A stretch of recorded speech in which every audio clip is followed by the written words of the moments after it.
दिल्ली सरकार में मंत्री डॉक्टर पंकज सिंह इस वक्त हमारे साथ हैं और आज दिल्ली सरकार ने अपना बजट पेश किया है। खास करके अगर हेल्थ और ट्रांसपोर्ट की बात की जाए तो एक बड़ा अमाउंट ट्रांसपोर्ट विभाग को मिला है और साथ ही साथ हेल्थ को भी एक ह्यूज अमाउंट मिला है। क्या कुछ होने जा रहा है इस बजट में, आइए सीधे बात करते हैं उनसे। बहुत बहुत स्वागत है न्यूज़ 24 पर आपका। सर, चूंकि बड़ा बजट है, 1 लाख करोड़ का बजट, और ऐसे में स्वास्थ्य और ट्रांसपोर्ट को देखें तो सबसे बड़ा बजट आप ही को मिला है। किस तरीके से ये तमाम सेक्टर में काम करने वाले हैं आप, और क्या क्या प्रमुख बातें हैं? देखिए, पिछली सरकार ने दिल्ली का बेड़ा गर्क कर दिया।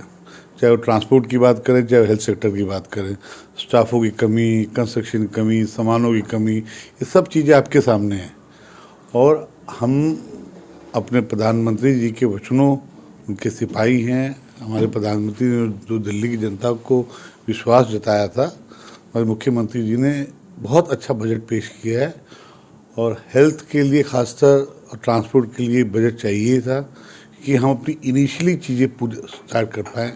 हम जैसे हॉस्पिटल में एक ओपीडी को इलाज ढंग से हो पाए, एमआरआई चालू हो पाए, बहुत सी चीज़ें 15-15 साल से मशीनें ख़राब पड़ी हुई हैं, बेड्स नहीं है, बेड आ जाए, तो ये सब चीज़ें करनी है हमें। एम्बुलेंस हम हर हॉस्पिटल में रहे, ये फैसिलिटीज़ के लिए बजट मिला है। और जो विश्वास मुख्यमंत्री जी ने जताया है उसको पूरा करेंगे। आपने बहुत महत्वपूर्ण बात कही कि जिन अस्पतालों में कमियां थी इस बजट में हम देख रहे हैं कि स्वास्थ्य के क्षेत्र में खास करके जहां जहां कमियां हैं उसको लेकर बजट आवंटित हुआ है। तो हम ये माने कि नया अस्पताल नहीं बनेगा, लेकिन जो अस्पताल है उनको वर्ल्ड क्लास करने की बात कही जा रही है। देखिए, आपको पता है कि कितने हॉस्पिटल आधे अधूरे बिल्डिंग खड़ी है, उनको भी ठीक करना है। पुराने में जो समस्याएं हैं, पुराने जो खंडा हालात में हो गए हैं, जच्चा बच्चा केंद्र नहीं है, हमारे पास ऐसे इंस्टीट्यूशंस हैं जो जिसकी हालत बहुत ख़राब है। बहुत से काम है करने के लिए हेल्थ में, और हम इसको साथ साथ करते जाएंगे। हम अगर एक ही दिन में चाहेंगे, मैंने आपको पहले भी बोला था कि दिल्ली को 100 दिन में हेल्थ की व्यवस्था सुधरते हुए दिखेगी। वो धीरे धीरे सुधार की ओर हम जाएंगे। हर हॉस्पिटल, हर कोने पे डॉक्टर्स की समस्याओं को दूर करेंगे, स्टाफ की समस्याओं को दूर करेंगे, मेडिसिन की समस्याओं को दूर करेंगे, उनके इक्विपमेंट्स, लैब टेक्नीशियंस की जो समस्याएं रहती हैंगी उनकी समस्याओं को दूर करना, और बेटर सुविधा देना, प्राइमरी इलाज करना। प्राइमरी दिल्ली के अंदर जो 2 मेन चीज़ें हैं, प्राइमरी इलाज और जच्चा बच्चा केंद्र को थोड़ा डेवलप करना, वो सब पे हम औषधालय खोल रहे हैं जिससे लोग को प्राइमरी सुविधाएं मिले। अभी दवा को लेकर भी आपने कदम उठाया है। जी क्या जी, है वो? अभी अभी मैंने लोकल परचेज में एक ऑर्डर दिया है कि अब लोकल परचेज करना होगा तो अब प्रधानमंत्री जन औषधि योजना के माध्यम से लें, जिससे दवाई भी अच्छी मिलेगी और फाइनेंशियल लॉसेस में भी बचत होगी। जी, हेल्थ में एक सवाल और पूछ लेती हूँ ट्रांसपोर्ट में आगे बढ़ने से पहले, कि आयुष्मान भारत योजना जो है उसको भी आपको लागू करना है, और जो बजट पेश किया गया है क्या उसमें समाहित है या उससे अलग होगा? नहीं, उसी में है। और आयुष्मान हम लगभग अगले महीने 15 तारीख तक चालू कर देंगे।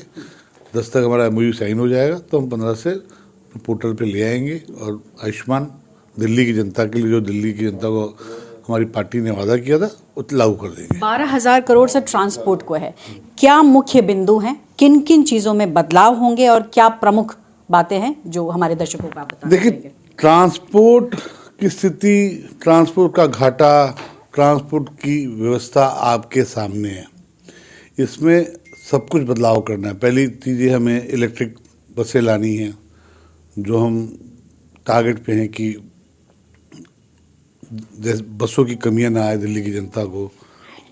उसके साथ साथ डिपोस में हमें इलेक्ट्रिक चार्जेस लगाने पड़ेंगे, डिपोस को सुधारना होगा। मेट्रो के साथ जो हमारी व्यवस्था हो रखी थी 50% की, उस काम पे भी ध्यान देना है हमें। साथ में रेवेन्यू जनरेट करना है, जो लगभग साल का 400-500 करोड़ रुपये का डिम्स को और DTC को मिलाकर घाटा होता है, उस रेवेन्यू को जनरेट करने पे भी हम ध्यान देंगे।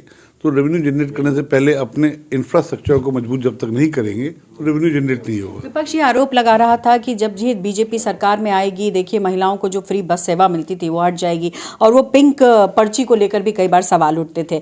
क्या कुछ उनके लिए होने जा रहा है, ये भी बता दीजिए सर।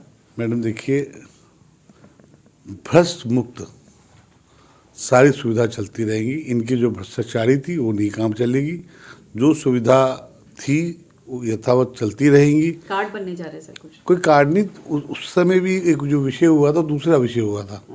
एक वो तो ऐप पीछे चला आ रहा है कि भाई आप स्मार्ट ऐप है उसको डाउनलोड कर लीजिए, वो विषय था। कुछ भी ऐसा नहीं है, सब कुछ स्मूथ है। सब चीज़ जो हमारी माता बहनों को हमने भी वादा किया है वो सब कुछ फ्री है, कोई दिक्कत नहीं। अंतिम सवाल करूंगी सर, ये भी विपक्ष की तरफ से आरोप है कि 1,00,000 करोड़ का आप बजट पेश कर रहे हैं और इकोनॉमिक सर्वे नहीं हुआ, और ये पैसा आएगा कहाँ से? उनसे पूछिए कि उन्होंने कभी कुछ भी सर्वे रिपोर्ट सबमिट की है रोड पे। देखिए, हमारे पास रेवेन्यू जनरेट करने के तरीके भी हैं, हमारे पूरे डाटा के साथ हमारी माननीय मुख्यमंत्री जी ने पेश भी किया कि पैसे कहाँ से आएंगे। वो पैसे भी आएंगे और हमारा डिपार्टमेंट वचनबद्ध है, हमारी दिल्ली गवर्नमेंट वचनबद्ध है। हम और भी अपने भी इंस्टीट्यूशन से रेवेन्यू को जनरेट करेंगे।